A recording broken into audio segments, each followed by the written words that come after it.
요한복음 강의 19번째 요한복음 4장 27절에서 34절까지만 볼게요. 예수님의 양식에 대해서 함께 묵상하도록 하겠습니다. 이때 제자들이 돌아와서 예수께서 여자와 말씀하시는 것을 이상히 여겼으나 무엇을 구하시나이까? 어찌하여 저와 말씀하시나이까? 묻는 이가 없더라. 여자가 물동이를 버려두고 동네에 들어가서 사람들에게 이르되 나의 행한 모든 일을 내게 말한 사람을 와보라. 이는 그리스도가 아니냐 하니 저희가 동네에서 나와 예수께로 오더라. 그 사이에 제자들이 청하여 가로되 랍비여 잡수소서. 가라사대 내게는 너희가 알지 못하는 먹을 양식이 있느니라. 제자들이 서로 말하되 누가 잡수실 것을 갖다 드렸는가 한데 예수께서 이르시되 나의 양식은 나를 보내신 뜻을 행하며 그의 일을 온전히 이루는 것이니라. 너희가 넉 달이 지나야 추수할 때가 이르겠다 하지 아니하느냐. 내가 너희에게 이르노니 눈을 들어 밭을 보라. 휘어져 추수하게 되어두더라.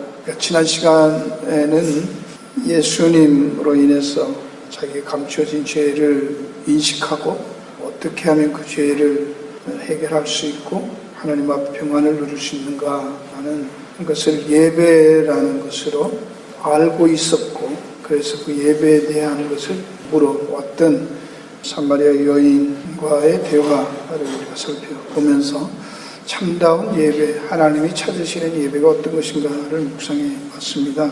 그때 예수님께서 신령과 진리로 예배해야 된다라고 말씀하고, 그게 어떻게 그럴 수 있냐, 그리스도가 와야 되지 않냐, 그런 얘기 물어보니까 남편 데려오라. 그러니까 이제 그때 남편에 대한 얘기를 다 폭로를 당하고 참 선지자고 그리스도라는 것을 고백하게 되고 물동이를 버려두고 동네에 들어가서 증거하는 그런 내용입니다. 그때만 이제 제자들이 와서 예수님에게 동네에서 구한 음식을 갖다 드리니까 난 너희들이 알지 못하는 양식이 있다. 그렇게 말씀하니까 누가 갖다 줬나? 그렇게 생각을 했던 것이고, 예수님은 그 양식이 뭔가에 대해서 지금 설명하는 내용인데요. 이 과정에서 우리가 좀 더 지난번에 했던 그 내용 속에 이번에는 약간 좀 더 그 여자 쪽에다 초점을 맞춰서 한 번 더 본문을 묵상해 보고요. 다음 주에는 예수님에게 초점을 좀 더 맞춰서 좀 더 깊이 한 번 더 묵상하는 필요가 있는 것 같아요. 그냥 이렇게 지나가면 너무 내용이 그런데 일단 지난주에는 겉에 있는 것, 핵심적인 예배에 대해서 얘기를 했지만 그 과정에서 예수님이 어떻게 그 여인을 그 예배라는 말을 하게 하고 남편에 대한 얘기로부터 예수님을 그리스도라 고백하는, 그리고 물동이를 버리고 동네에 들어가는가, 이것에 초점을 맞추어서 좀 볼 수 있기를 바랍니다. 왜 예수님은 이 여인을 찾아오셔서 이토록 집요하게 대화를 이끌어 가시나 하는 것입니다. 이 내용을 우리가 좀 더 깊이 묵상할 필요가 있는 것 같아요.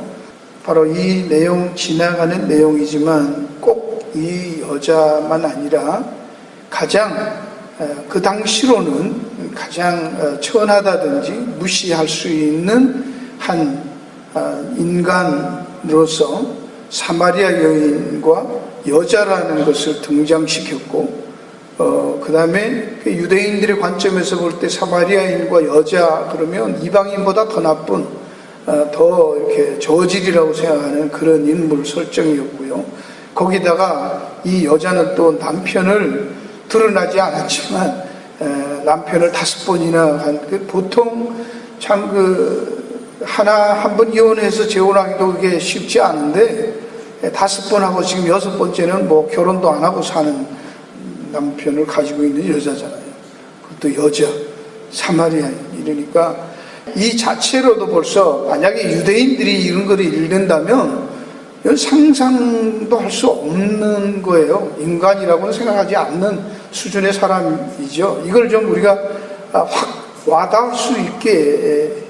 글쎄 여러분, 우리는 어떤 사람을 만나면 좀 이렇게 좀 너무 막 구역질이 난다든지 아니면 몸을 막 이렇게 수치심이나 아니면 뭐라고 해야 되니, 좀 상종하고 싶지 않은 사람, 어떤 사람인가요? 김대두 같이 막 살인자인가요? 아니면 그런 사람은 뭐 무섭기는 해도 그렇죠? 근데 우리가 평상시에 지나면서 여러분이 생각하는 가장 혐오스러운 사람은 어떤 사람인가요? 가장 이렇게 좀 상종하고 싶지 않은 그런 사람, 입만 열리면 엄담패설하는 뭐 저질인 사람인가요? 사기치고 거짓말하는 사람들인가요? 한번 생각해 보세요. 여러분이 상상할 수 있는 가장 저질, 만나고 싶지도 상종하고 싶지도 않는 그런 사람은 교회라도 좀 제발 좀 안 만났으면 좋고 안 왔으면 좋은 사람, 그런 사람일 수 있어요. 그런 사람을 떠올려 보시기 바래요. 근데 예수님은 그런 사람을 기다린 것도 아니고 찾아온 것도 아니고 찾아와도 거절할 텐데 예수님이 친히 찾아갔다는 거예요. 왜 이런 설정을 하시는가를 우리가 그냥 이렇게 여인이 있었는데 뭐 이랬대 지나가면은 아니에요. 성경은 요한복음은 특별히 굉장히 상징성이 많다고 얘기했어요. 그렇죠? 비유와 상징이 굉장히 많습니다.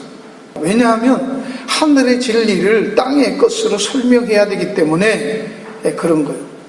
바꾸어 말하면 창세기에서 본 대로 하나님은 하늘의 것을 설명하기 위해서 참 진리가 무엇인지를 설명하기 위해서 이 세상의 모든 것을 창조하시고 제도와 모든 것들을 허락하시는 거예요. 이해하시겠어요? 이 세상에 왕이라는 제도, 정치 제도, 이런 제도들을 모르면 하나님이 왕이다라는 개념이 안 쓰잖아요. 그렇죠? 그런 것들을 설명하기 위해서 이 세상에 모든 제도들이 있고 도덕이 있고 윤리가 있고 기준들이 있고 상식이 있고 그런 것들 속에서도 그걸 통해서 하나님의 어떤 진리를 설명하는 데 일차적인 목적이 있는 거지. 그런데 성경을 볼 때 많은 사람들은 그 진리를 설명하기 위해서 준 그 보조 교재들을 그 사인이라고 하잖아요. 그걸 사인이라는 거예요. 세메이온. 그렇죠? 사인판을 가지고 그것이 진짜이고 실체인 줄로 알고 붙잡기 때문에 문제라는 거예요. 그래서 오늘날 교회도 도덕과 양심 이런 것들에 대해서 참매에 대해서 많이 강조하잖아요. 그래야 된다고.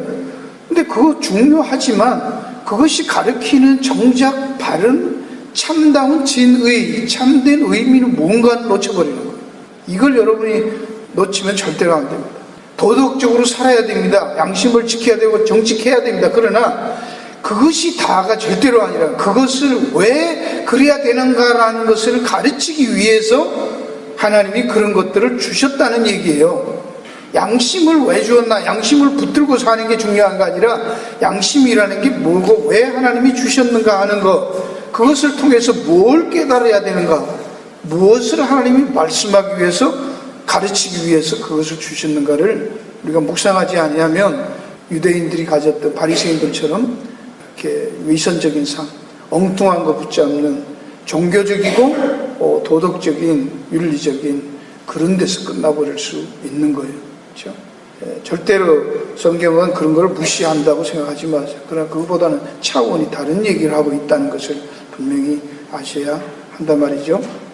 그래서 이 여인을 통해서 이 죄인이 된 인간들의 속성이 뭐냐, 그 전통이나 상식이나 그 나름대로 선택한 또 나름대로 가지고 있는 가치관과 종교, 신앙, 이런 윤리 도덕의 기준, 이런 것들을 가지고 사는 것이 바로 이 여인의 모습이라는 것을 예수님이 폭로하시는 거예요. 이 여인만이 그렇게 보잘것없고 형편없는 게 아니라 모든 인간이 똑같다. 다 들어가 보면 한꺼풀만 벗기면 똑같다. 그 얘기를 지금 하는 거지. 이걸 보면서 아우 증거로 난 이런 거 이건 아니야. 수준 떨어져. 이게 아니란 말이죠. 그렇죠? 네, 그러면 그 사람 진짜 수준 떨어지는 거예요. 예수님이 그걸 고발하기 위해서 이런 여인을 설정하시고 등장시켜서 그 여인을 찾아가시는 것이고, 그렇기 때문에 예수님이 이 땅에 찾아오신 게 바로 그 여인과 같은 우리들을 찾아오신 거지, 그 여인은 우리들보다 못하고 우리는 괜찮다고 생각하는 그러면 예수님은 우리한테 찾아올 이유가 없다고 생각하는 거 맞잖아요. 그렇죠? 네. 그러니까 심지어는 신앙이 좋은 사람들조차도 내가 뭐 신학교 왔을 때 처음에 그래요. 제가 하나님 기도 응답 안 해주시고 축복 안 해주시면 나 목회 안 하겠습니다. 신학 안 합니다. 그럼 하나님 손해지 않는 얘기가 나 같은 놈 잃어버리면, 처음에는 은혜 받고 막 펄펄 뛰고 그럴 때는요, 신학 왔는데도 그거 저부터도 그랬고, 신학생들은 그게 당연한 거라고 그 정도 프라이드는 다 갖고 있었다고요. 그게 프라이드라고 알고. 그 기도할 때는 그저 저같이 부족한 인생을 구원해 주시고, 그거는 그냥 말이고, 속에는 그렇지, 나 같은 사람 안 쓰시면 누구 쓰냐, 이게 다 있는 거예요. 그러니까 지난번에도 지금 자꾸 고인에 대해서 그런 게 아니라, 그렇게 한국에서 20세기 종교인 중에 가장 탁월하게 추앙받는 목사로 1위를 가셨던, 지금은 고인이 되셨지만 그분이 그렇게 얘기했어요. 시골 교회에서 그냥 목회하는 몇 명 놓고 하는 그 목사하고 자기같이 이렇게 하고 설교를 수십 번 갈아서 예배바에 들어가기 전까지 수정해서 가는 이 목사가 천국 가는데 똑같다. 그건 it's not fair. 그런 하나님은 어떻게 믿을 수 있냐, 이렇게 말했어요. 그러니까 교인들 앞에 설교하면서도 뭐라는 거예요? 달러, 나는 여러분들하고 달러, 그쵸? 근데 이름은 무덤 사랑의 교회예요. 웃기잖아요. 그러니까 다 좋은데 밑바닥에 들어가서 보면은 참 기가 막히는 얘기입니다. 그러니까 우리가 함부로 사람들을 막 얘기하고 누구는 어떻고 누구는 그럴 거 없는 거예요. 똥 묻은 게 겨 묻은 게 얘기하는 거하고 똑같은 얘기. 그런데도 바로 이것이 오늘날 그와 같은 우리들의 모습이라 하는 것을 설정되지 않으면 여러분들은 이 성경을 아무리 읽어도 예수님 만났다고 해도 안 됩니다. 그러면 어디로 가요? 예수님 물동이 버렸다. 예수님이 알아맞혔다. 신령하다. 그래가지고 무슨 은사 받은 사람들이 가서 무슨 예언 기도 받고 하고 안 하던 거 하고 남들이 안 하는 거 하고 하면 그거 가지고 예수 믿었다고 하고 그 물동이 버리는 거 하고 그런 거 하는 거예요. 이 성경이 말한 대로 그럼 우리도 오늘도 다 물동이 버리려는 얘기, 예수 믿으면? 그거 아니잖아요. 예수 믿으면 다니지 직접 그만둬야 됩니까? 그러니까 예수 믿으면 다 버리고, 하버드 나와도 버리고, 하다가도 버리고, CEO도 버리고, 그냥 선교사 가면, 목사하고 신학교 가면 그게 은혜 제대로 받은 거라고 생각하는 거예요. 그런 얘기가 아니지 않습니까? 그렇죠? 그런 얘기 아닙니다. 이 여인이 물동이 버리고 간 다음에 다시 물 안 마셨어요? 여러분이 생각을 그렇게 하면 안 되는 거잖아요. 이게 무슨 얘기인지를 비유를 들어서 설명하기 위해서 그런 것이죠. 그렇죠? 그리고 이 여인에게 예수님께서 집요하게 생수에 대해서 얘기를 합니다. 물 달라 말을 먼저 거시고 유대인으로서. 이 여인이 화들짝 놀랐고 어떻게 그럴 수 있나. 그때 상황으로는 다른 사람들은 유대인들이라면 최소한 사마리아인들과 상종치도 않고 그 땅을 밟지도 않고 돌아다녔다고 몇 달이 걸려서라도 돌아갔지 그 찔러가지 않았단 말이죠. 그런데 와서 먼저 그것도 말을 거는 거예요. 바로 예수님께서도 이웃이 누군가 할 때 바로 사마리아인을 들어서 이웃을 얘기했잖아요. 성경에 일관된 그 내용이 오늘 우리를 찾아오신 이 땅에 찾아오신 예수님은 바로 사마리아 여인에게 찾아간 그 예수예요. 똑같은 예수님입니다. 그렇죠? 그래서 예수님이 병든 자에게라야 의원이 필요하고 건강한 자에게는 의원이 필요 없다 말씀하셨잖아요. 오늘날 우리는 신앙생활을 한다고 하면서도 잘못 알아서 잘못 배워서 우리는 의원이 필요 없는 건강한데 병원에 가 있는 사람, 요새 재판받은 사람이 있더군요. 사기쳐가지고 무슨 기업 회장인데 무슨 병이 있다 그러고 보석으로 나와가지고는 떡볶이도 먹고 무슨 맥주도 마시고 파티도 다니고 그런 사람들, 그건 병이 아니잖아요. 그건 사기지요. 근데 물 달라고 하더니 예수님이 갑자기 내가 누군 줄 알았으면 나한테 물 달라고 했을 것이고 내가 너한테 생수를 줬는데 그 생수는 먹으면 목마르지 않는 거야. 아니 이게 말이 됩니까? 아니 그 목마르지 않는다면서 왜 여자한테 가서 물 달라고 합니까? 그냥 그 물로 먹고 목마르지 않으면 그냥 가시면 되지. 그러니까 이 여자가 그 톤을 보면 상당히 비아냥거리는 것이고 말이 안 되는 거예요. 꼬우는 얘기입니다. 그래서 티징하는 얘기잖아요. 왜 그 물 나한테 한번 줘보시지? 그렇게 얘기한 거예요. 그럼 나도 물길로 안 오면 될 거 아닙니까? 그러니까 사람들은 자신들이 살아가고 있는 현재적인 삶을 운명이나 숙명으로 받아들이고 거기에 대해서 별로 그렇게 신경 안 쓰고 그나마도 그저 교회도 다니고 절에도 가고 이것저것 책도 듣고 상식도 가지고 그러면서 살아간단 말이죠. 그러면서 나름대로 교양 있는 삶, 괜찮은 삶이라고 생각하고 살아가는 거예요.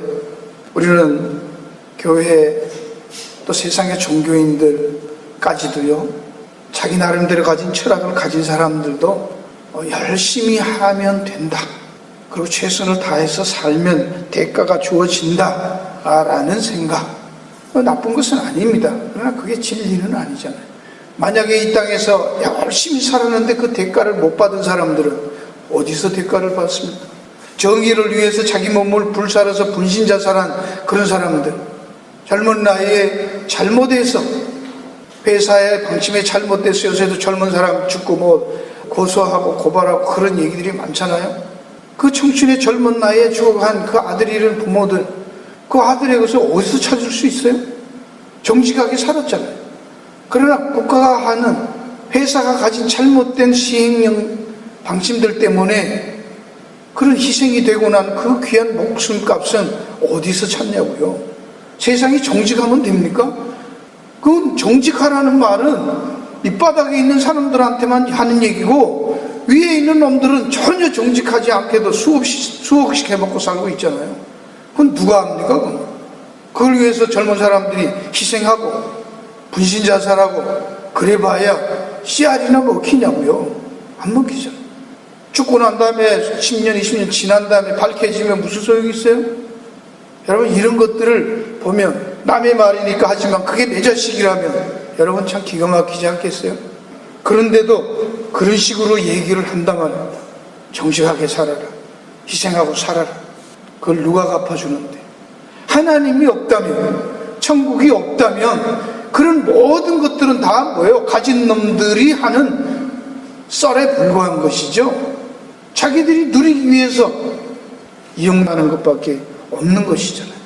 교회에서도 그런 종교를 통해서 자기들이 필요한 것들을 얻었다고 말하면서 간증하면서 탑돌이에서 자식 아들을 얻었다고 하고 천백 기도에 뭐 불공 들여가지고 뭘 얻었다, 교회 와서 금식 기도했더니 뭘 해답을 얻었다, 응답 받았다 라는 등등의 간증들을 가지고 나름대로 열심히 기도하고 헌금하고 봉사하고 그렇지만 정작 예수님 자신, 그 예수님과의 인격적인 교제에 대해서는 별로 그렇게 필요로 하지 않나. 이 여인처럼 예수님이 누군가 상관없고 목마르지 않는 물 준다니까 그거 좀 줘서 이 땡볕에 이 더운데 물길로 1.5마일 되는데 이게 물길로 안 왔으면 좋겠다.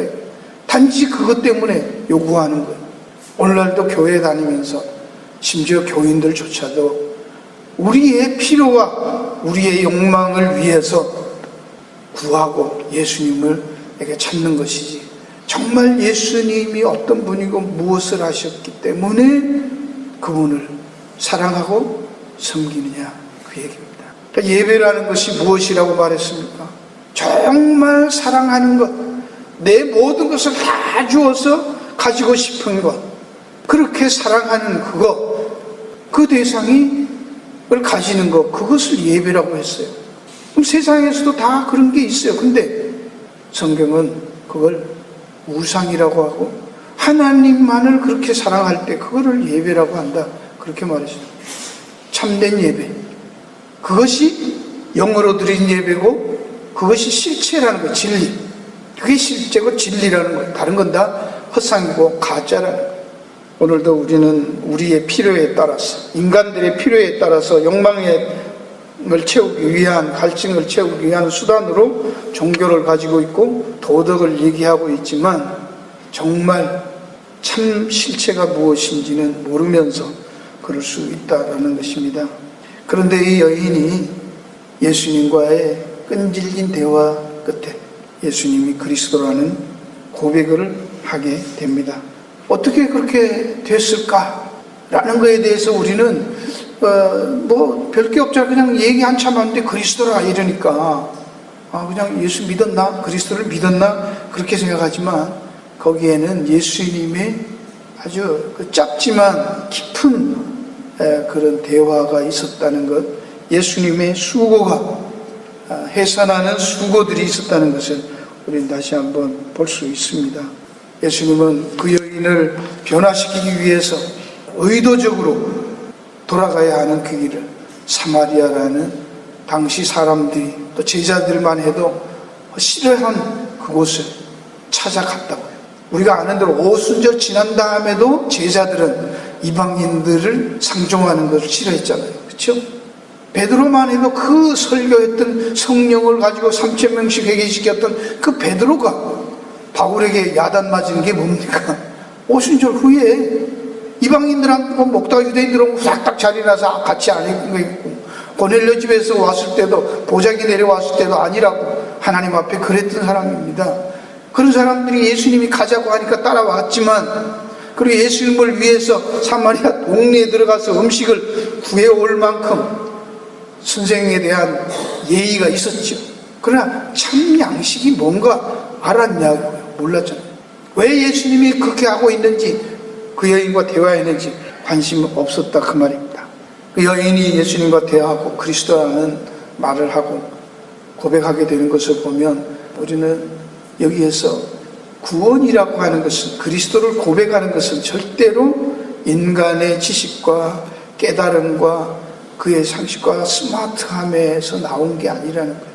우리가 알 때 예수님이 그 여인에게 이제 남편 없어도 된다라든지, 지금 살고 있는 남편 말고 진짜 남편 기도하면 만날 수 있다든지, 아니면 물안기 정말로 목마르지 않는 생수를 주겠다고 해서 생수를 줬나요?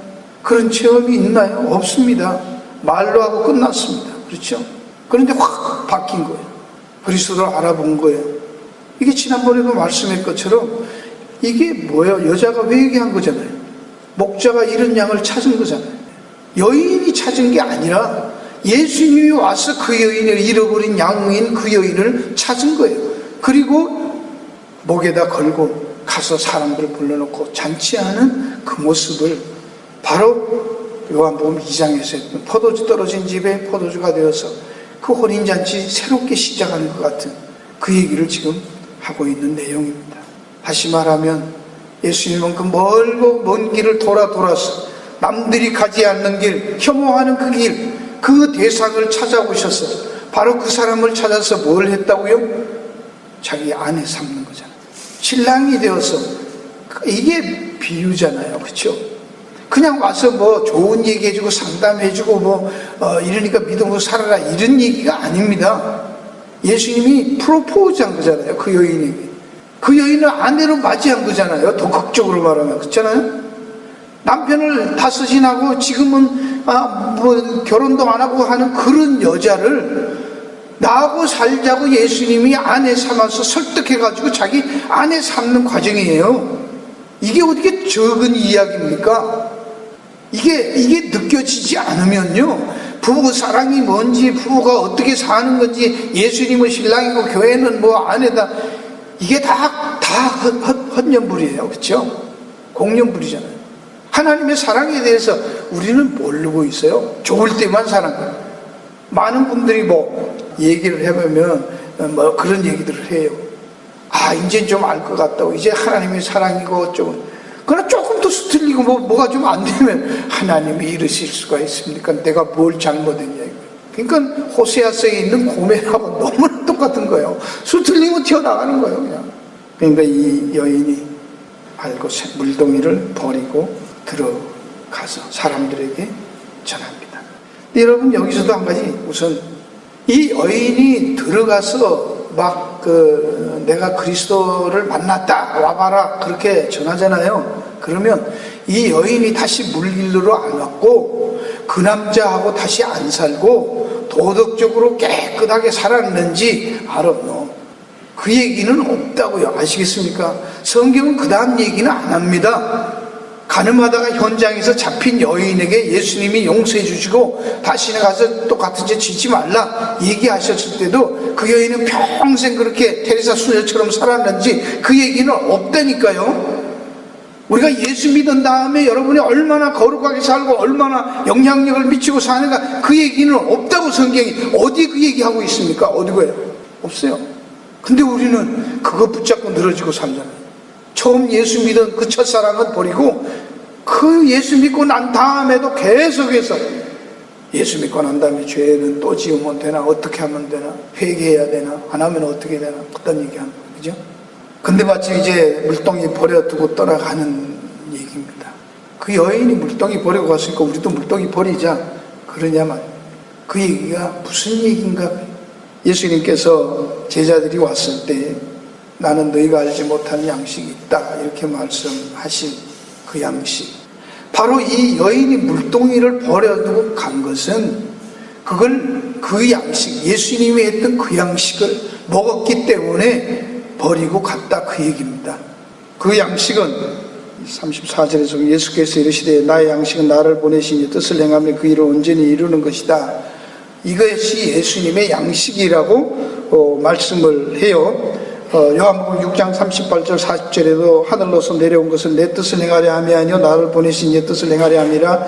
나를 보내신 이 뜻은 내게 주신 자 중 내가 하나도 잃어버리지 아니하고 마지막 날에 다시 살리는 것이다.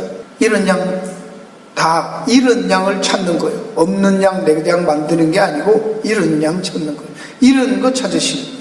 원래 예수님의 것이었는데 찾겠다는 얘기입니다. 내 아버지의 뜻도 아들을 보고 믿는 자마다 영생을 얻는 것이 마지막 날에 이를 다시 살리리라. 여러분 다시 살리는 것까지 결국 결론이 어디 있어요? 지금 예수 믿어서 이 땅에서 누리고 사는 게 결론이 아니고 어디에 있어요 지금? 그 구원하시고 예수 믿고 신앙생활 하지만 모든 결론은 어디에 있어요? 다시 살리는 거 거기에 있어요. 마지막 날에 예수 믿고 죽어서 그 다음에 천국 가는 거는 둘째 문제고 지금 이 땅에서 그렇게 살아야 된다 이렇게 얘기해요. 아니에요. 이 땅은 과정이에요. 마지막에 주님 오실 때 부활해서 완전하게 부활하는 그때가 우리의 모든 신앙의 결론이 그때입니다. 그러니까 지금 과정에 그거 가지고 왈가왈부할 필요 없다는 얘기죠. 자, 여기서 이제 끝으로 한마디만 하고 마칩니다. 여러분, 양식과 음식의 차이가 뭡니까? 이게 좀 구분이 어려워요. 그렇죠? 한국말인데 영어에는 다 그냥 푸드예요. 근데 영어에는 푸드라고 되어 있고 브레드라고 되어 있는 차이뿐이에요. 알토스하고 브레드 차이예요. 여러분도 우리가 말을 하면 양식이라고 번역한 게 좋은 거예요. 잘 된 거예요. 그렇죠? 빵이라고 안 하고 양식. 음식은 음식 이러면 뭐예요? 그건 우리 육체를 위한 섭취가 하는 것이 음식이라고 하고 양식은 육신과 정신적인 것 다 포함해서 양식이라고 해요. 그렇죠? 차이가. 그래서 양식에는 물리적인 의미에서의 음식만 아니고 그보다 훨씬 더 폭이 넓은 정신적인 것까지 영적인 것까지 다 있다면 오늘의 음식 그렇게 안 하잖아요. 오늘의 양식. 그죠? 바로 인간이 살아야 하는 생존을 위해서 필요한 모든 것을 우리는 음식이라고 하지 않고 양식이라고 하는 거예요. 그래서 음식만 먹는 것을 돼지같이 짐승이라고 하고 양식을 먹어야 그걸 사람이라고 하는 거예요. 양식은 상식이라고도 사전에 나와 있고요. 양식이라는 말이 한문은 다르지만 양식이라는 말이 패턴, 그렇죠? 오랜 전통에서 이루어지는 어떤 삶의 스타일도 양식이라고 해요. 그 다음에 자연산이 아닌 것 키우는 것도 양식이라고 하고요. 거기에는 인위적인 게 들어간다는 얘기입니다. 한문은 다 달라요. 그렇지만 양식이라고 할 때 양식 발음이 조금씩 다르지만 그 의미들을 여러분이 다 묵상해 볼 수 있을 거예요. 몇 가지 뜻이 사전에 찾아보니까 양식, 우리말로 양식인데 굉장히 많은 단어들이 달라요. 우리가 살아가는 삶의 패턴, 모습, 건축 양식 그러잖아요. 우리 삶의 모습, 그 파스처가 다 양식이에요. 그리고 그거를 어떤 환경에 자연적으로가 아닌 우리의 어떤 인위적인 걸 가해서 번식시키는 양식, 그것도 양식이라고 해요. 양식장, 양식 굴 그 다음에 그걸 상식으로 얘기할 때도 양식 있는 사람 그렇게 말하잖아요.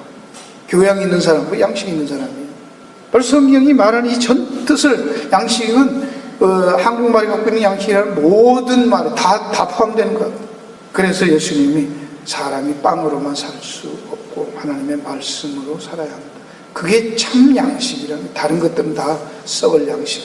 사랑하는 성도 여러분, 오늘 우리가 이 땅에 살아나갈 때, 오늘 이 여인이 물동이를 버린 것은 이 양식, 참된 양식을 알았고 맛봤기 때문에 라는 얘기입니다. 이게 이 여인의 변화입니다. 물동이를 버리고 떠났다는 것이 육신적인 음식으로만 먹는 것, 배 채우는 그게 단 줄 알고 살았던 그 여인에게 그것보다 훨씬 더 다른 차원 높은 귀한 것이, 영원한 것이 있다는 것을 아는 순간, 그게 믿어지고 받아들여졌을 때 그 예수님을 그리스도로 바라볼 수 있게 되고 깨달은 것이죠. 오늘 우리가 예수 믿는다고 하고 신앙생활 할 때요, 바로 이 변화가 있어야 되는 거예요. 의식의 변화와 가치관의 변화가 있어야 되는 거예요. 이 세상의 것을 물동이로 알고 붙들고 살던 그거 놓을 줄 알아야 된다, 그 얘기. 그게 바뀌어져야 돼요. 그렇다고 해서 물동이 버리고 밥도 안 먹고 살자, 일도 하지 말자, 그 얘기가 아닙니다. 그보다 차원이 높은 더 귀한 중요한 것이 있다는 것이에요. 도덕적인 양심, 거기에보다 더 높고 귀한 것이 있다는 거예요. 여러분의 삶에 이 물동이를 버리고 참된 양식을 맛봄으로 돌아왔던 그 동네로 다시 들어가서 사람들에게 외쳤던 그 여인의 모습에서 우리의 변화된 가치관이, 삶의 패턴이 우리에게 누려질 수 있기를 주의 이름으로 축원합니다. 기도하겠습니다.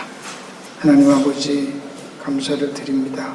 물동이를 버린 여인, 그것은 밭에 감추어서 늘 일하던 그 밭에서 보화를 발견하고 자기의 모든 소유를 팔아서 그 밭을 샀던 농부와 같은 우리 삶의 근본적인 가치관의 변화, 삶의 목적의 변화, 원리의 변화였던 것을 말씀했습니다. 바로 그것이 그 여인이 생수를 맛본 것입니다. 주님이 그렇게 말씀하셨던 그 양식, 이런 양을 찾는, 하나님의 잃어버린 것을 다시 찾은 그 양식, 바로 그 여인도 자기의 잃어버렸던 영혼의 진가를, 가치를 그리스도 안에서 발견하고 찾았던 것을 고백하고 육신의 물동이를 버리고 동네로 달려갔던 그 모습, 오늘 우리도 이 깨달음을 주시고 이 은혜 속에 이미 들어와 있음을 알고 얄팍한 종교적인 노름에서 벗어나게 하시고 참된 진리와 실체의 그리스도를, 눈에 보이지 않는 성령 하나님의 역사하심에 우리 온 전생애를 맡기며 기뻐 뛰며 찬양하는 저희들, 누리는 저희들, 증거하는 저희들을 되게 하여 주시옵소서.